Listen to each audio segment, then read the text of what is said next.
आप देख रहे हैं BHPC न्यूज।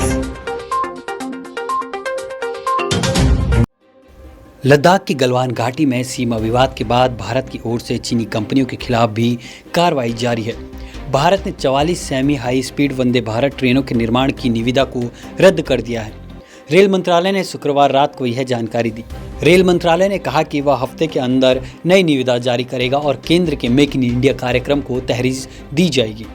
भारत सरकार की ओर से निविदा रद्द किए जाने का कदम चीन के लिए बड़ा झटका माना जा रहा है, क्योंकि 44 हाई स्पीड ट्रेन की आपूर्ति के लिए 6 दावेदारों में चीन, संयुक्त उद्यम, CRC पायनियर इलेक्ट्रिकल और प्राइवेट लिमिटेड अकेले विदेशी बोलीदाता के रूप में उभरी थी। रेलवे के मुताबिक इन ट्रेनों के निर्माण के लिए एक हफ्ते में नया टेंडर जारी किया जाएगा। इन नए टेंडरों में मेक इन इंडिया को प्राथमिकता दी जाएगी। हालांकि रेलवे ने मौजूदा टेंडर को रद्द करने की आधिकारिक वजह नहीं बताई है। इन ट्रेनों के निर्माण के लिए टेंडर पिछले महीने खोले गए थे। चेन्नई की रेलवे कोच फैक्ट्री ने 10 जुलाई को 44 हाई स्पीड वंदे भारत ट्रेनों के निर्माण के लिए टेंडर जारी किया था। आपको बता दें कि प्रधानमंत्री के वोकल फॉर लोकल के आह्वान के बाद भारतीय रेलवे वोकल फॉर लोकल व मेक इन इंडिया की दिशा में आगे बढ़ रही है। सूत्रों का कहना है कि रेलवे पूरी तरह घरेलू कंपनियों को निविदा देने के पक्ष में है। जब उसे लगा कि परियोजना की दौड़ में चीनी कंपनी भी आगे हो सकती है, तो उसने निविदा रद्द कर दी।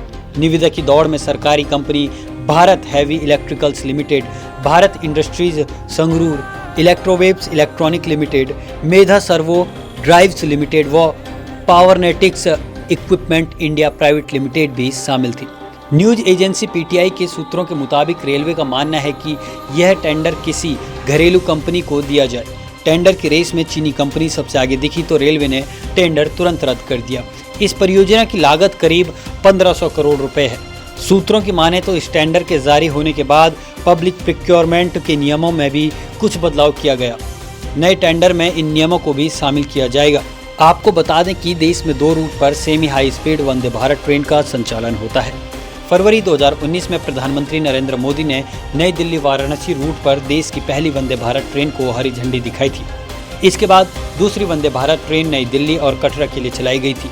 इस ट्रेन को गृह मंत्री अमित शाह ने 3 अक्टूबर 2019 को हरी झंडी दिखाई थी। लद्दाख की गलवान घाटी में सीमा विवाद के बाद भारत सरकार ने चीन की कंपनियों के 59 ऐप पर बैन लगा दिया था।